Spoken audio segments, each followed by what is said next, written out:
dignitaries, the officials who are here. You know why I start with Black Lives Matter? Because if it wasn't for Black Lives Matter, we would not be here.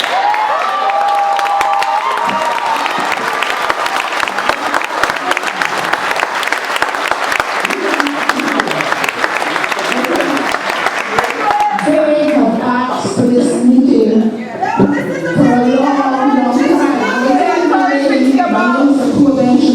I am with Black Lives Matter. The Anti-Racism Directorate, and I'm a founding member of Black Action Defense Committee.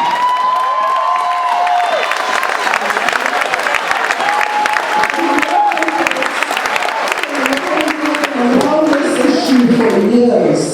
It's almost 50 years I've been in this country, and for those 15 years that I've been here, there hasn't been a time when the Black community has not met with officials like yourselves. There hasn't been a time in the last 15 years when we have not marched on the streets of Toronto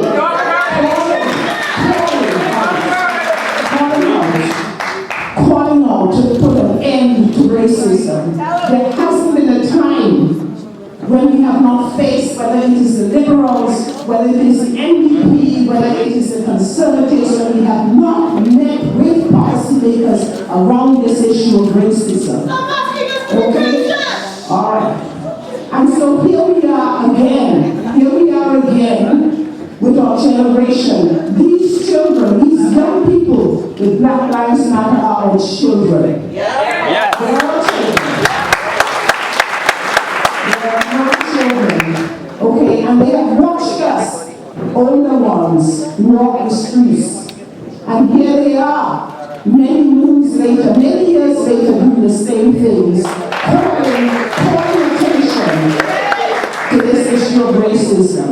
It's a shame. It really is a shame. It really is a shame. And so I'm here to say I am here first and foremost to support my young sisters in Black Lives Matter.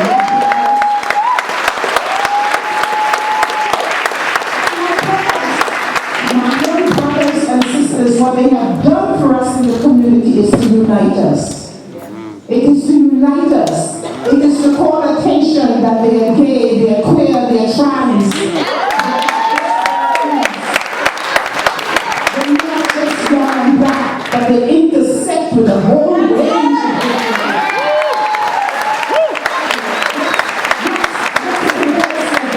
That's the mark of this group. They're pulling us together.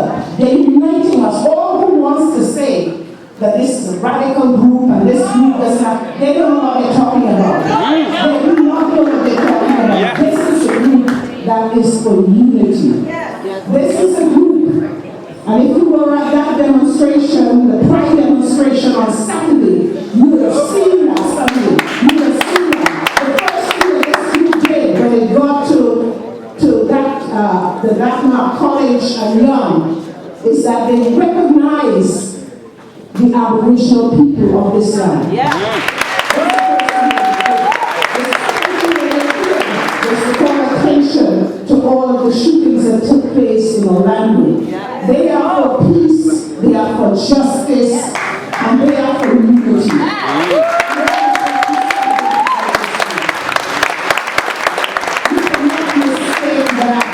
We cannot overpass them. We cannot, I don't care who is yelling and screaming at this group, take a back step. Take a back step and think again, because this is a group that is for unity, it is a group for peace, it is a group for social justice, and it is a group that is pushing us forward. Struggling to push us forward beyond where we are. Beyond where we are. When it calls for anti-black racism, it isn't about multiculturalism. It is not about equity and diversity. It is not about inclusion. It is not simply about anti-racism. The same loneliness. Yes. But what we need to have here, and it was said many years ago, fundamental and that root is anti-black racism.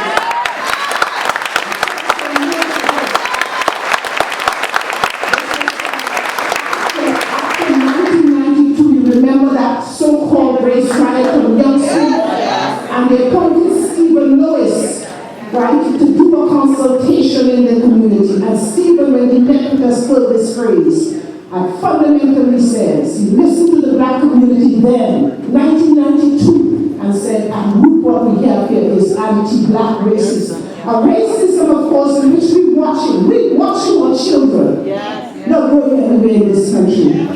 We're watching that there's a pipeline from the community to the school to the jails. That's our goal.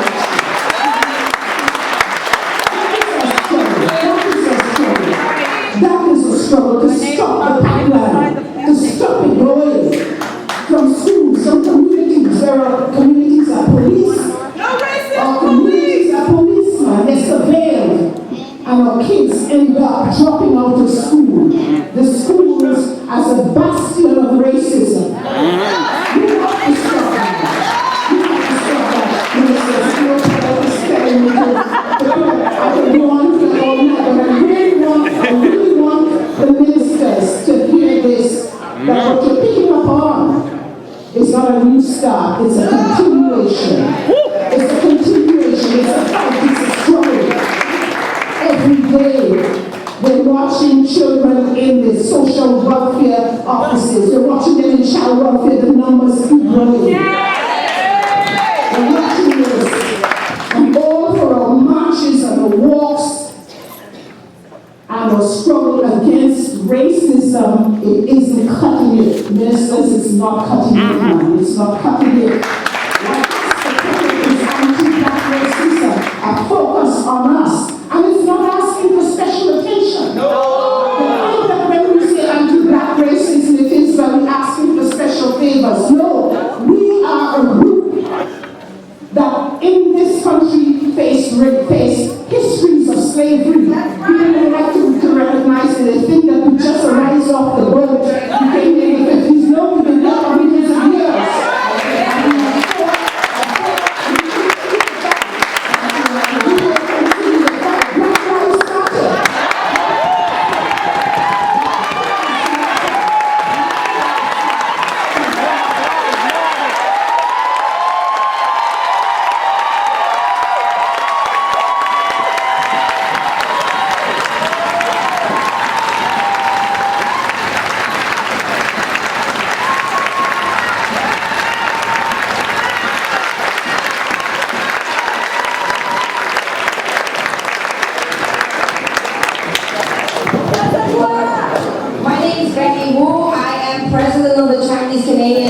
Association. Black Lives Matter.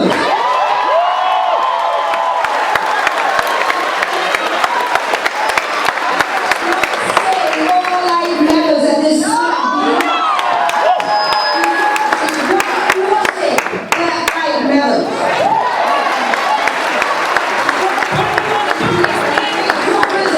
In this Regent Park, this is like a couple of years ago, I hear a black mother told me, I don't know whether my son will come back tonight.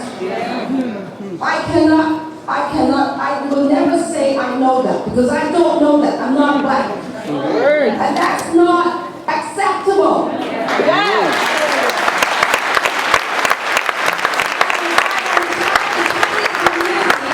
Learn not to be racist against other people of color.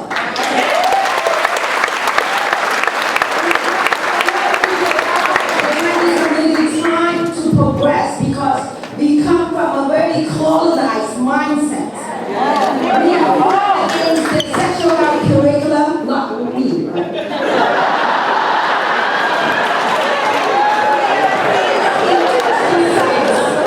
Tomorrow I go on the Chinese radio and then ask my brothers and sisters in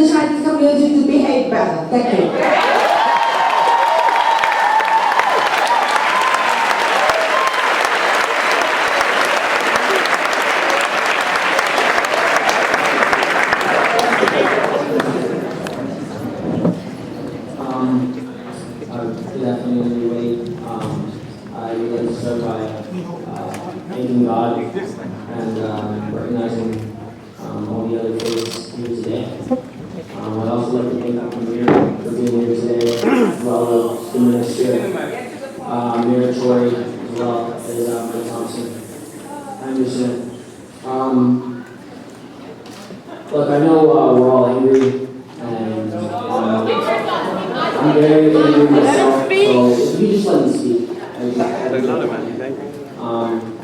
I hear our government leaders say racism is real. I really want to start to hear racism is a priority.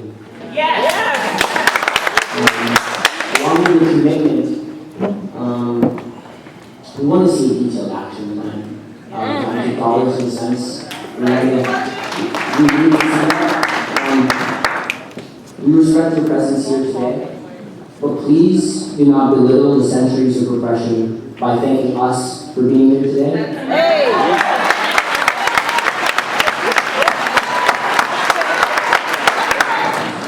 We've been here. That's right. We've been here time and time again, and we've heard you tell us that racism is real. It's time for action. Yes! That is the basis of where I'm coming from. I'd like to talk about opportunity in the GTA.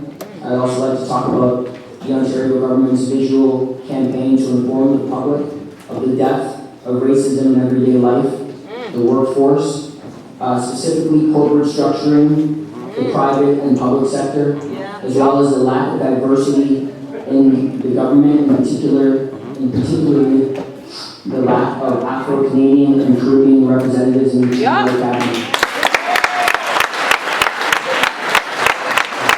The government needs to do more than just listen at this point. It needs to empower minorities at all levels to combat issues in their own communities in regards to the opportunity and the promotion of education. And by that I mean, I've gone into the Les Mill Social Employment Service Center, and I see a lot of people not reflective of the demographic need. And they sit at their desks, and I come in, I treat being unemployed as a full-time job. I come into that office, I see nobody like me. I see nobody who's willing to use the resources at their disposal to creatively impact, my progression, my passion and desire to succeed in my community. These people seem to come in there, collect the check, and not really put forth effort into helping that youth who's coming in to play video games. Sitting in a public resource center to play video games because he feels like, hey, you know what, it's free Wi-Fi.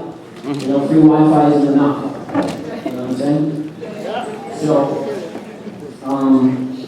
with regards to opportunity, I want to speak on well-educated youth and young adult minorities. Watching their peers and counterparts excel due to a failed racially biased corporate structure and institutionalized racism in the public, private, and government working sectors. We need to review and revamp social service resources. I think they're being grossly misused.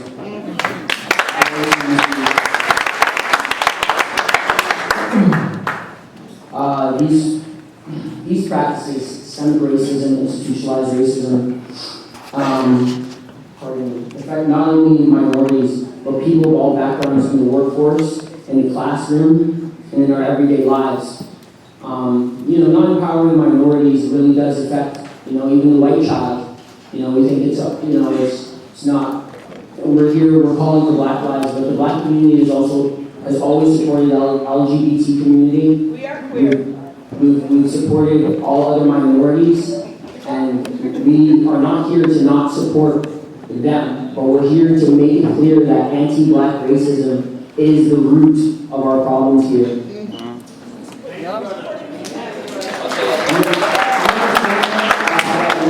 So, I'm sorry, I apologize. I feel like the Ontario government's visual campaign to inform the public on the depth of racism needs to be more impactful. The public has to change its perception around the issue of racism in Toronto specifically. This needs to be made a public health issue, a mental health issue, and an environmental issue. I feel like the public's so quick when we're talking about the environment, or there was a ballot campaign for mental health. I feel like anti-black racism issues are deeply rooted in all of those issues if you look closer. We need to dispel this reputation of Toronto being excluded from the realities of institutionalized racism. We have this idea that we're this great melting pot, this diverse group of people, which we are, but we fail to recognize the racism that's underlying all of our lack of success in our minority communities. So I feel like that is a really big issue we need to target. So.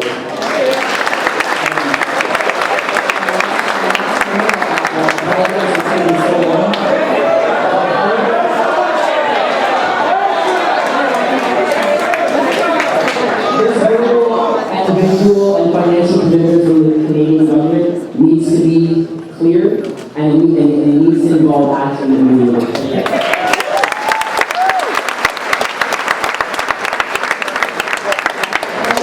So we've had our first few speakers, 3 in number. We've taken quite a bit of time. So what I'm going to ask you to do is consider the lineup behind you as you come to the mic. So think that other people would also like to make equally important points, right? And there's also a possibility that someone else may actually say what you wanted to say. So think about that as well, okay? Good evening, everyone. My name is Nadine Williams. I'm a local poet and author. I have to warn you guys that I'm in the minority tonight. You guys are, some of y'all are not gonna like me, okay? With that said, I'm aware, I'm aware of the line, and just out of respect for everyone, I will race through this really quick. And I need you guys to listen, really listen. Black boy, I'm tired to weed for you. Tired to watching you, them a bun the cali weed for you, trying desperately to numb the pain, whatever feel. Make this year be the change we long for seeing you. Struck down town, the books them close to you. Make your weekend hang out with family and friends who love and care for you. Walk out from a boy who you think I try to diss you. No make one little brother or sister miss you. Just make your members say we as a community love and care for you. Mourn for you. Have board meeting over you. Beg Tom, Dick and Harry to take time out of them schedule and mentor you. Beg Pastor, Deacon and prayer warriors to stand heavy for you. Do black boy. Just make your members say we love and we care for you, and we're sick and tired to throw brown dirt over you, scattering petals over you, holding up your pregnant baby mother for you, opening up trust fund for your toddler for you, praying for your boy that won't retaliate for you. Black boy, what else can we really do to change society for you and you? Open up your mouth and chat to us so when we hear you and better know how to support you, because as bad as things was in the past field, the future hold great promise field. So make you just hold a seat and penny the message from me I try to send to you, because black boy, me sick and tired to throw brown dirt over you. Black boy.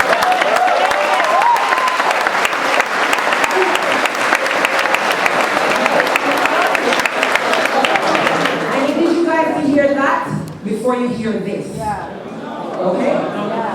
Black lives do matter. I'm a black life and I matter, and I'm with you there. However, the lady before said if it wasn't for black lives, we wouldn't be here. Well, we are here. No, cut the bullshit and cut out the ignorance. I'm here, ignorance man here. I sat in the Jermaine Carby inquest. I was the reporter, and I was embarrassed. I was embarrassed, and I might get in trouble for saying I was a reporter. You were not there. We were there. We did not see you. We were there. You did not see you. You're lying. We were there. We did not see you. That was my first interaction. I heard about Black Lives Matter. I saw it on television. I've seen it in the States. But Black Lives Matter Toronto does not speak for this black lady.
people who raise their voice. I appreciate that you are sitting here with a willingness to hear.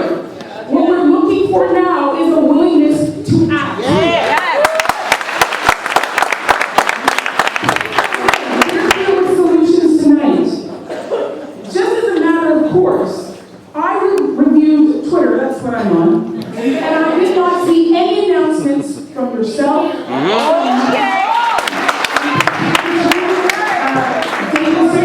and nor Mayor Tory about today's event. That was surprising to me. I'm talking about today as a reminder, just today. Today. So it's the emphasis that if you're saying that these things, these issues, our lives matter and anti-racism should be ended, then these are things that need to be reflected from you actively. The other point that I want to make is that one of the solutions that we have, and we have some lawyers, and a lot of lawyers in the audience, people that a lot of us discuss with and look for solutions when we're ready to hear them, that we're ready to give them to you. We have lawyers here tonight, Rocco Bellotti and Paul Solansky. We've been working on issues and creating regulation ideas prepared for you. So when you're willing and ready to hear from us on that, and hopefully within the next 3 months, we have them ready for you. There needs to be accountability and acknowledgement, not only from heads of positions, but all levels of government. I read distinctly on the website, which there's no information about a budget. That's right. Yeah. Is there a budget for the Anti-Racism Directorate?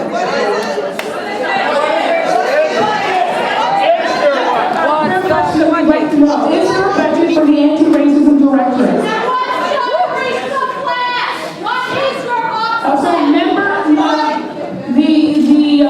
Member of Provincial Parliament, Coteau, said there is a budget. But what is the budget? Yes, please. Transparency. Yes, please.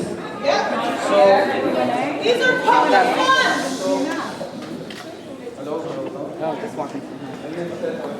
So there is a budget. I think there was a release that went out through CDC, but the budget for this year is $5 million. It has just passed. There's 32 full-time employees that will be hired, and it's the first start of the first year, and it will change as time goes by. But the Anti-Racism Directorate's principle is not to figure out how much money we can get, it's to figure out how to leverage other ministries. Ministries like mine, which is a $4.5 billion ministry. Minister Hunter's, which is a $25 billion ministry. How to leverage those things to work on anti-racism. But, I don't think the budget of the Anti-Racism Directorate is the tool necessary to change what we're doing. It's a whole government approach. And this Anti-Racism Directorate will be used to bring in people, the best and brightest, to look for ways to make those changes with government. Mr. Coteau, let me tell you something about budgets and anti-racism. As a researcher who spends all my life thinking about these things, $5 million is peanuts. You need a serious budget to leverage and to do the kind of necessary research. Leave me alone. This is a rebuttal. You need a serious budget to do the kinds of research that can leverage into health, into education in substantive ways to make serious change. When you tell us it's $5 million, you are actually telling us that you're spending peanuts on doing what is going to be necessary. $5 million. It's peanuts to do the necessary. You let me finish because I want to respond to what you said. $5 million is peanuts to do the necessary foundational work to get the kind of education that you want to make. You are not talking to dummies any longer, you're talking to people who know what you're talking about.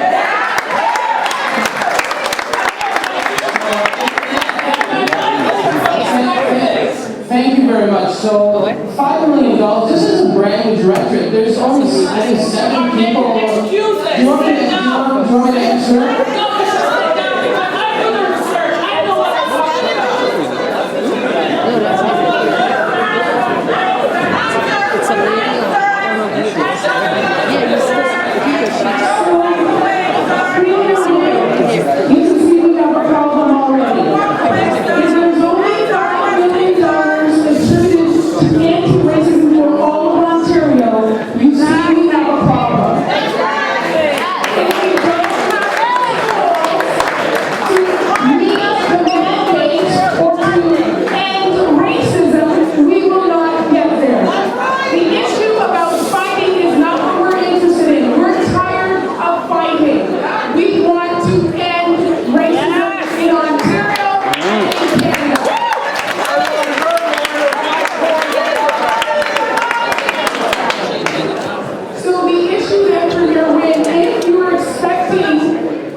racial profiling.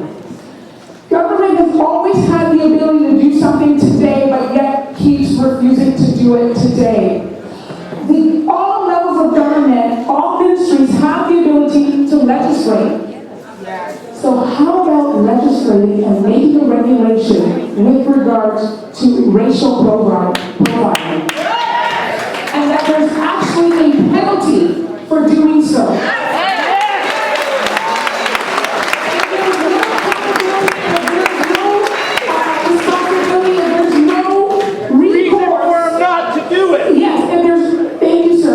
No reason for someone to be racist or to act in anti-racist ways or to be against black people, Islamic people, anyone who's affected by racism, then what stops them from doing it? So you, the government, we elect to ensure that we all feel that we can live and thrive in this city and in Ontario. Mayor Tory, I'm going to speak to you.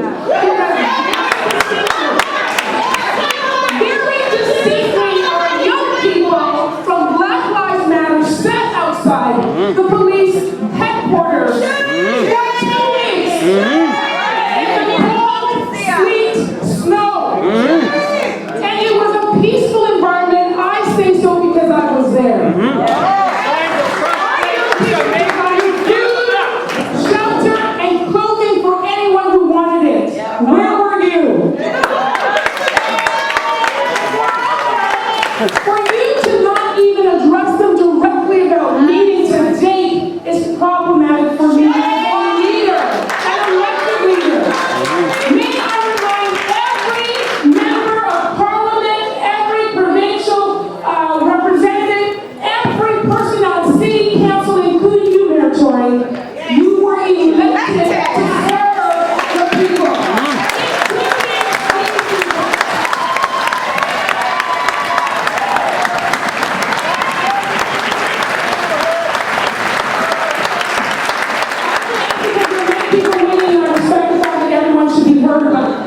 Premier Wynne going back, very simple, another solution, language. It is very easy to quickly change the language of government. What you can do is very simply this: we are not minorities.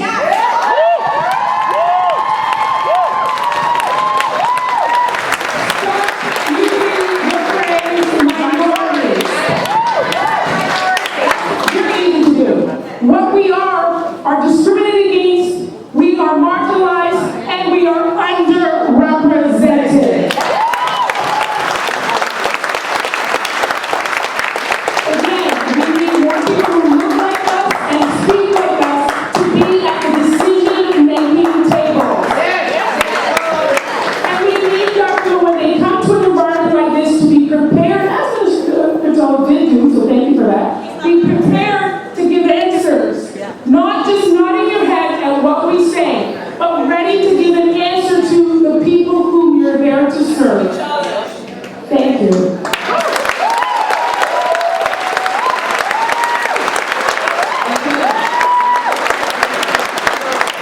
I'm going to go with this mic here, and I implore you to consider people behind you who have equally important things to say, when possible.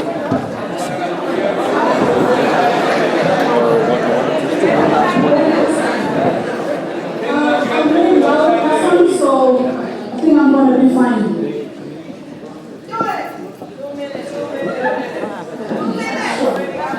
Sure. I'm not going to be repeating too much of what has been said. My name is Jonathan. Some of you have seen me in the media, not in the right way. That's not how I wanted to be in the media. A friend of mine, Andrew from South Sudan, was killed last year in July. A few days ago, it was his anniversary. And we have been stirred up by that. And I joined Black Lives Matter. I don't say I joined, but I say that I'm black and it matters. And it matters.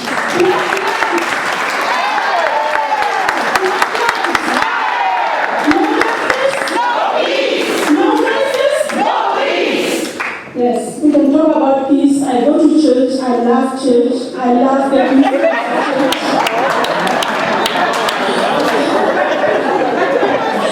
I like saying hallelujah in but when there is no justice, it's hard to keep that peace. How do you hold it on?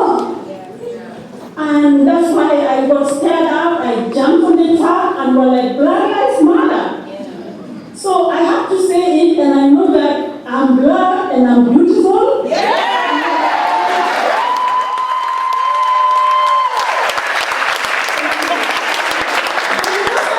And I'm dark enough, I can smile better. My smile is beautiful. So, that being said, I know this a lot, and I'm just in the healing process. I'm saying that I need to heal from this, and I need somebody to hear me, and I need solutions. I am very solution focused. And that's how a leader is supposed to be. And I ask a lot of questions. And the more I ask, the more I get. And I need more and more answers. So this week, I always journal, I always go for walking. It helps me heal, helps clear my head. And I have been focusing on what I have done best. And I always do best. But nobody tells me I'm best. And I have to try to do best. And I wrote down and said, you know what? I did all that I could, but I still don't have the answers. When am I going to get those answers? And I would like to say thank you to Premier Kathleen, Wynne, Mayor John Tory, even Chief Mike Sanders, for the issue that, the reason why I say that is because I need some comfort in me. And it looked to me like they were able to hear me. They were able to humble themselves and listen to me when I went to City Hall.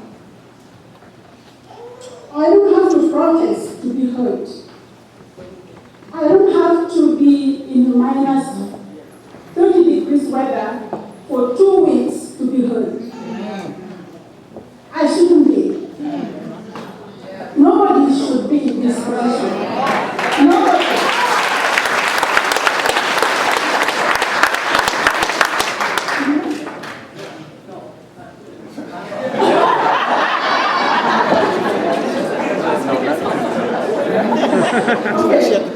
Last question is like this. Andrew Locke died at 45 years old. There is somebody from my family, 6 years old child, who goes to school, he loves school, and one day he came home crying so hard and so upset, and his mother asked him, what's going on?